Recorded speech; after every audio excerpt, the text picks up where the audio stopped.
Hi, welcome to Good Global Vibes. I'm Marie McNeil. Today, we are bringing you an inquiry. It's an inquiry about fear. Good Global Vibes is committed to raising the vibration of the planet. And sometimes I realize people, what does raise the vibration of the planet mean? Well, what it means is you focus on positive things, things that raise your vibe, because what you focus on expands. So you can either focus on the things that are working or the things that are not working. And you're going to get more of what you focus on.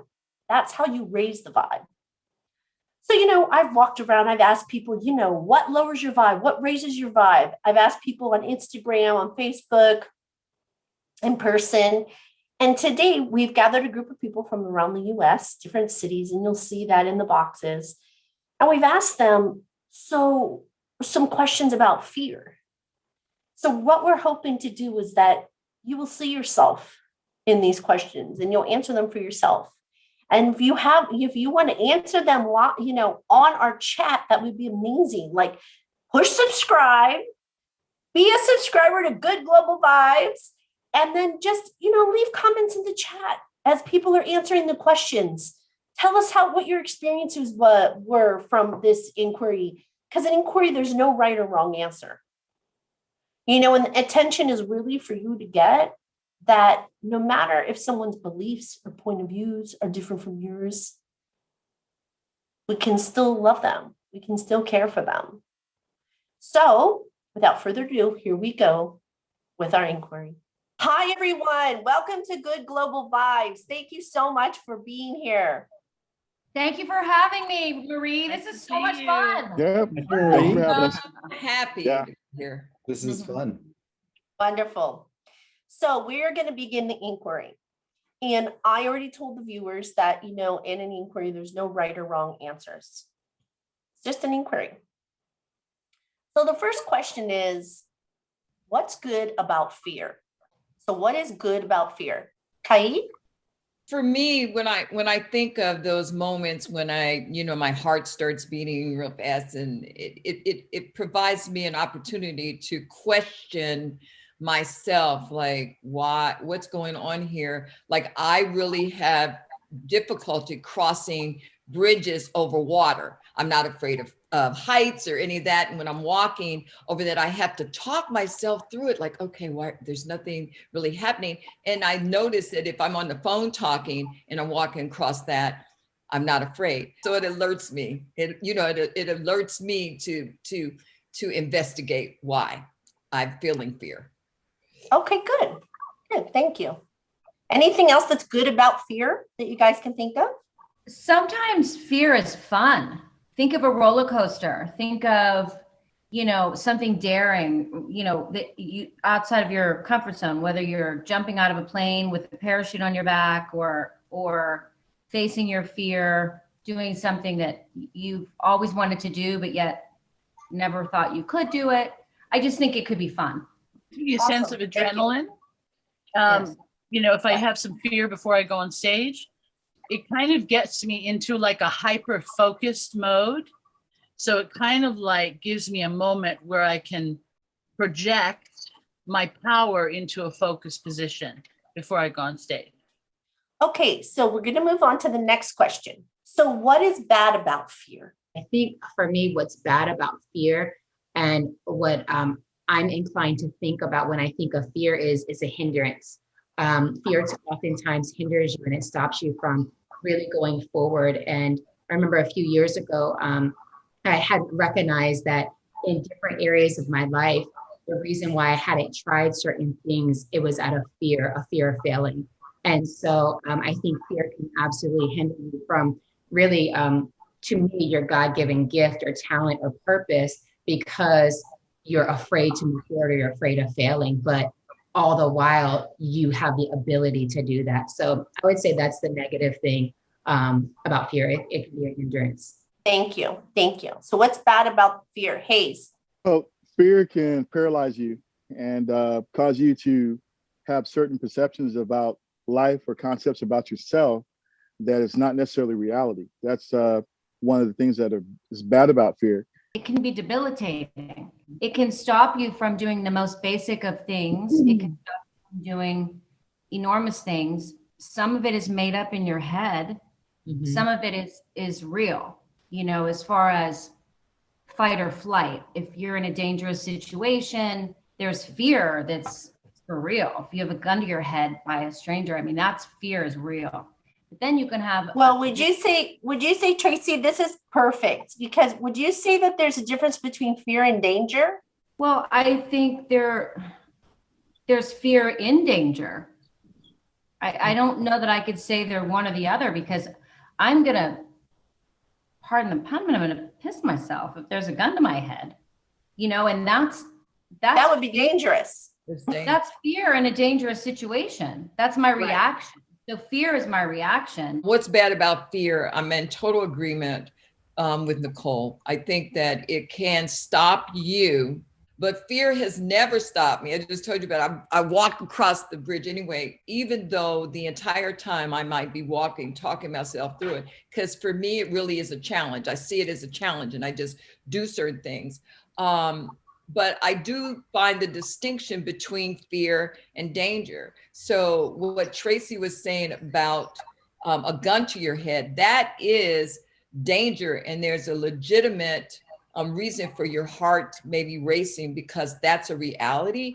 But the things that I have found that I fear, when I examine them, there is no reason. I don't even know why. It's just like somebody says, oh, like people, why are you afraid of, you know, why am I afraid to walk on water? I go, oh my God, if I fall in it, I can swim. I mean, I have to do all this. So it's not real. That's all I'm saying, in the sense of there being danger there, in the sense that there's a gun to your head, but I make it real in my mind. I can see the stream between what all of you were saying, right? I can see, because Tracy also did say that fear is in your mind, right? So, and then Nicole stopped you, right? I can see the thread. And Tita, what were you going to say? Why is fear bad? Fear is bad to me. Well, it's not bad. It's just very different to danger. It produces certain bodily reactions. Cortisol starts going, you know, I breathe a different way. You know, it could be, you know, transformed into excitement, but it often isn't. Okay, so there's an interesting story from World War II about fear. There's the Beasts of Normandy. They're storming the beaches. And when they were in the trenches, bombs blowing around them, people were, you know, this really, the fear, it gripped them, that energy, that frequency of fear, it gripped them. And one guy, I mean, the fear is more in their mind of what's going to happen with all the bombs and everything. The reality is, either way, whether you stay in that situation or whether you push through it, you could die in that situation. But once the one gentleman rose out of the trenches and said, I can either die down here or I can die up there, and he lifted his mental frequency out of being paralyzed by it and decided to push through it, it actually broke the fear off of all the people around him, and they actually were able to push through and take the beaches of Normandy that day. So fear is, I just got the goosebumps. I swear, I literally just got goosebumps. That's beautiful. Thank you for sharing that. Unless you push through that fear to overcome it, then you're just going to stay right where you're at, and nothing's going to change in that environment or that situation. Peter, what is bad about fear? Well, it depends on what you're trying to do. You know, here in the United States, some political work is based on fear, inciting fear, and that produces results. You know, there are definitely a lot of results that get produced when people essentially stop thinking. And then the flip side is, if you want to have a thought through life and actually have what you want, then fear gets in the way of that. Thank you, Peter. Okay, so our last question is, what is beyond fear? What is beyond fear to me is power. It is facing your fear and getting your confidence, getting your power back, taking it back from this imaginary mindset that's been created. Even if it's something as simple as what I'm going through with my daughter is having, she's 14 yesterday, and she's having issues because she goes to school hybrid. She goes to school, some classes at school face-to-face and some at home. And she doesn't go to school very often. And when she does, she's very confident young lady. She's very smart. She has the whole package. And she gets paralyzed in the car when she's going to step out of and go into the school because she hasn't been there for 2 or 3 days. It's an illogical fear for me, but I know it's a real fear for her. And I say, listen, just take one step at a time, 1 foot in front of the other. It takes her maybe 5 minutes to go 15 yards.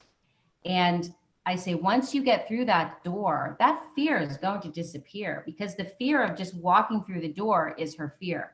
And as soon as she walks through the door, that fear is lifted. And so she comes back out of school and she's powerful again. I'm seeing her have power when she faces her fear walking through the door.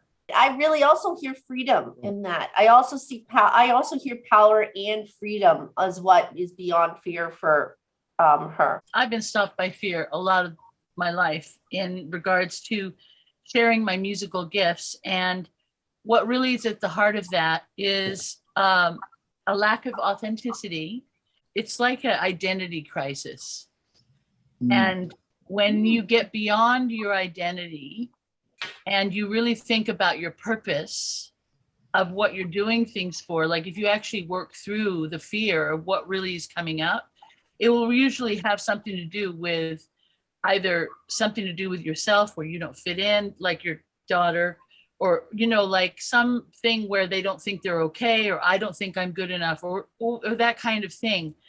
But what's really there beyond it is, you know, purpose, your purpose and your contribution that's independent of your identity. And when you don't get to do that, you really are ripped off in your experience and also people's experience of you and your gifts that you have to share. Thank you, Tita. Nicole, what's beyond fear? What's beyond fear is really victory, in my opinion and in my experience. It's, you know, being able to be victorious and what you do and the things that you really are destined for.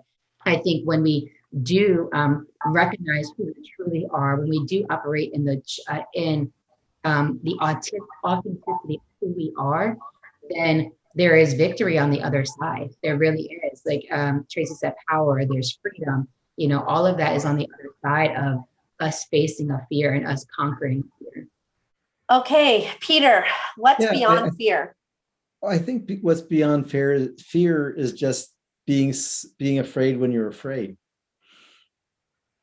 When I do something new, talk to a new person, take on a new project, there's always fear there. And of course, you know, for me, well, of course I'm afraid. I've never done this before. Rather than pretending that I'm not afraid. And being afraid when I'm afraid allows me to act. So it's beyond fear is action.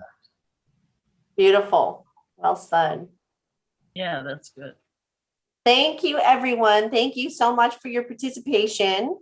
I really appreciate you coming on today and joining us in this inquiry. I think this is really good for people to be able to hear from people all over the world. I just want to shout out, we have Chicago, California, Atlanta, Hawaii, 2 different islands in Hawaii and Los Angeles.